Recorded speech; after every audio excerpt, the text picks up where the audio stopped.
Introduction: the mistake you don't even know you're making. You ever log into your retirement account and just kind of stare at it? Like, not in a dramatic way, not in a panic, just that quiet, slightly uncomfortable stare. You see the balance. Maybe it's $42,000. Maybe it's $187,000. Maybe it's less than you'd like to admit. And you do this little mental calculation in your head. Okay, if I keep contributing, and if the market does its thing, and if nothing catastrophic happens, I should be fine, right? Right? And then you close the tab. Because honestly, what else are you going to do? You're working. You're saving something. You're not reckless. You're not out here blowing your paycheck on jet skis and designer sunglasses. You're responsible. So, you assume it's fine. I've had that exact moment, more times than I'd like to admit. And my name is Nick, and I spend way too much time thinking about money, human psychology, and why perfectly smart, hardworking people end up quietly sabotaging their financial future without even realizing it. And here's the part that might surprise you. The biggest retirement mistake most people make isn't failing to invest. It isn't picking the wrong stock. It isn't even retiring too early. It's something far more subtle. And over a lifetime, it can cost you $300,000. Sometimes more. The scary part? It feels safe. It feels responsible. It feels normal. And that's why almost everyone does it. Today, I want to walk you through what this hidden mistake actually is, why it happens, how it compounds in the background for decades, and, more importantly, how you can fix it before it quietly rewrites your future. Because this isn't about guilt. It's about awareness. And once you see it, you can't unsee it. Part 1. The illusion of, I'm doing enough. Let's start here. Most people believe that if they're contributing to their 401k, they're good. They check the box. They set up the 6% contribution because that's what the company matches. Maybe they bump it to 8% when they get a raise, and then they let it ride. Which, by the way, is already better than a lot of people. But here's the uncomfortable truth. Better than most people is not the same thing as enough for your life. There's this psychological comfort in knowing you're doing something. It relieves the tension. It gives you that quiet sense of progress. You're not ignoring retirement, you're participating. But the default settings, the 6% contribution, the target date fund you never revisited, the gradual increase that never happened, those defaults are designed to get you started, not to get you finished. And the difference between 6% and 12% over 30 years isn't small. It's not even moderate. It's massive. Let's say you earn $70,000 per year and contribute 6%. That's $4,200 annually. Assume a 7% average return over 30 years. You might end up with roughly $400,000 to $500,000 depending on raises and consistency. Now, bump that to 12%. Same income, same returns, same time. You're now contributing $8,400 per year. That could grow to closer to $800,000 to $900,000. That gap? That's easily $300,000 or more. And it wasn't a risky decision. It wasn't a stock pick. It was simply deciding that the match isn't the goal. It's the floor. The hidden mistake isn't being reckless. It's being passive. And passivity feels safe. It feels adult. It feels reasonable. But in retirement math, reasonable often translates into barely enough. Why does this matter to you? Because your future self doesn't care what the average contribution rate was in 2026. They care whether they can retire without anxiety. Actionable takeaway? At minimum, aim for 15% of gross income toward retirement. If that sounds aggressive, ramp up gradually. Increase 1% every 6 months. You'll barely feel it, but the compounding will. The biggest danger isn't doing nothing. It's doing just enough to feel comfortable. Part 2. The real cost of waiting. Just a few years. Let me tell you about Jason. Jason is 27. He has student loans. He just got his first real job. He wants to enjoy life a bit before aggressively saving. So he says, I'll start maxing out my retirement at 35. I've got time. Totally reasonable, right? I mean, 35 still sounds young.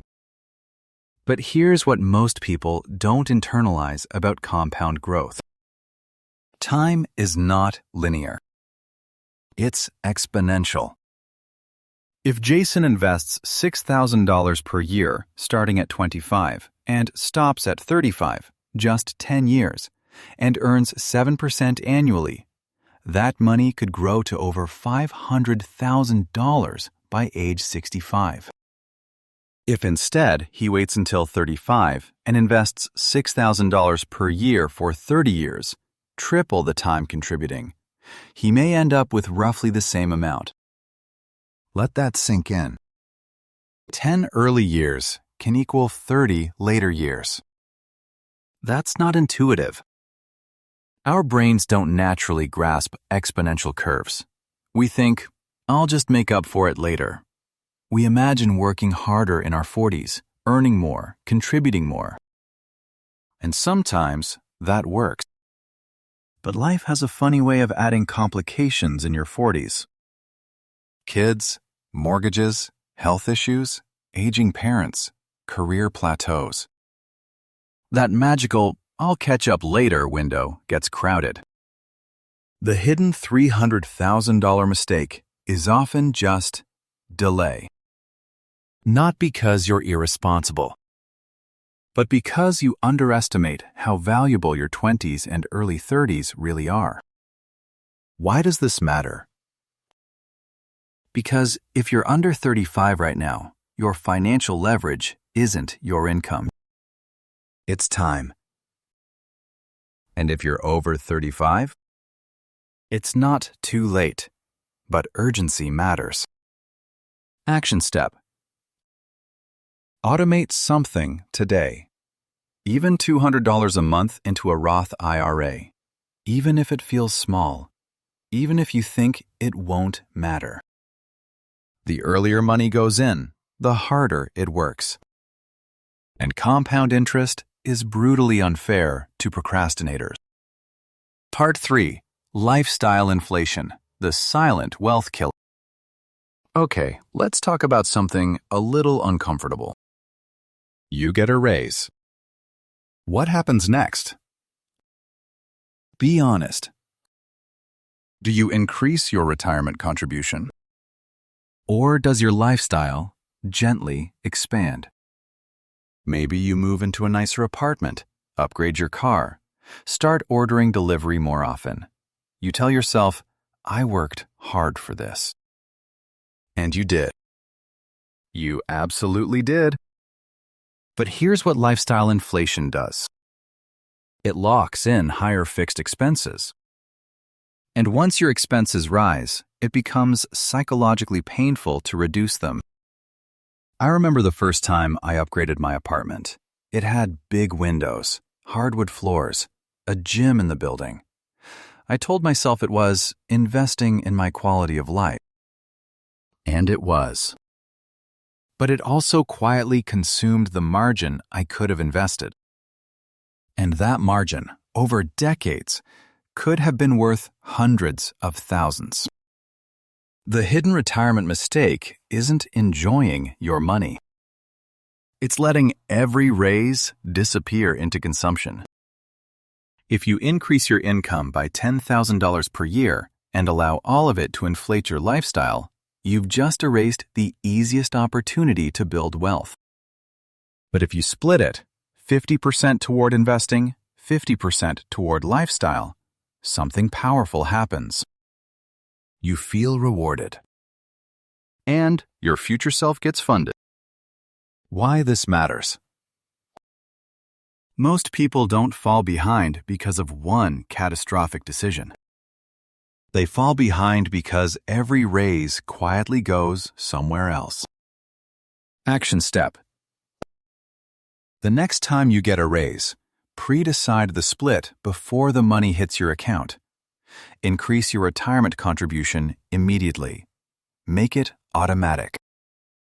Because what you don't see, you don't miss. Part 4. Playing it too safe. This one is sneaky. You don't want to lose money. Totally fair. So you choose conservative investments, bonds, stable funds, maybe even a high-yield savings account for retirement money. It feels responsible. But over 30 to 40 years? Playing too safe can cost you enormous growth. Let's compare. If your portfolio averages 4% instead of 7% over 35 years, the difference on $500 monthly contributions could easily exceed $300,000. 3 percentage points doesn't sound dramatic, but compounded over decades, it's huge. Now, this doesn't mean gamble. It doesn't mean chase meme stocks or speculate on crypto. It means align risk with time horizon. If you're 30 years from retirement, volatility isn't your enemy. Stagnation is. Why this matters? Inflation quietly erodes conservative portfolios. If your returns barely outpace inflation, you're running in place. Action step. Review your asset allocation. If you're decades from retirement, a diversified portfolio heavily weighted toward equities historically provides the growth necessary for long-term wealth. Conservatism feels safe. But sometimes safety is expensive. Part 5. Ignoring fees. The tiny leak that sinks the ship. Fees are boring. Expense ratios, advisory percentages, administrative costs. No one gets excited about a 0.8% fee versus 0.2%. But over 30 years? That difference can cost you 6 figures. Let's say you have $500,000 invested. A 1% annual fee is $5,000 per year. That's not just $5,000 lost. It's $5,000 not compounding. Over decades, that drag can easily approach or exceed $200,000 to $300,000. And most people never even look. Because it's small. It's subtle. It's hidden in fine print. Why this matters? You work too hard for your money to casually hand over large chunks without understanding the cost. Action step. Check the expense ratios in your 401k or IRA. Favor low-cost index funds where possible. If you're using an advisor, understand exactly what you're paying and what value you're receiving. Tiny leaks matter when the ship sails for 40 years. Part 6. Assuming Social Security will cover it. This one's delicate. Social Security was never meant to fully fund your retirement. It was meant to supplement it. Yet many people mentally anchor on it as a foundation. And even if it remains intact, benefits may replace only about 30 to 40% of pre-retirement income. Which means the rest? That's on you. If you're not calculating retirement needs beyond Social Security, you're potentially building your future on incomplete math. Why it matters. Hope is not a strategy. Action step. Estimate your retirement income needs independently. Treat Social Security as bonus padding, not the core structure. Conclusion. Awareness is expensive, but ignorance is priceless. If you've made any of these mistakes, welcome to being human. Seriously. Almost everyone does. The hidden $300,000 retirement mistake isn't one dramatic decision. It's a collection of small, reasonable choices. Contribute just enough. Wait a little longer. Upgrade a little more. Play it a little safer. Ignore a tiny fee. Assume things will work out. Individually, harmless. Collectively, life-altering. But here's the empowering part. None of these are irreversible. You don't need to become extreme. You don't need to obsess over every penny. You don't need to eliminate joy from your life. You just need awareness. Because once you see the math, once you understand how small shifts compound, you realize something powerful. You're not behind. You're just early in the story. And the next 10, 20, 30 years? They're still unwritten. Your future self isn't asking for perfection. They're asking for intention. So, increase the contribution. Start today instead of next year. Capture half the raise. Lower the fee. Lean into growth. Not dramatically, just consistently. Because $300,000 isn't a lottery win. It's the difference between drifting and deciding. And honestly, you deserve to decide.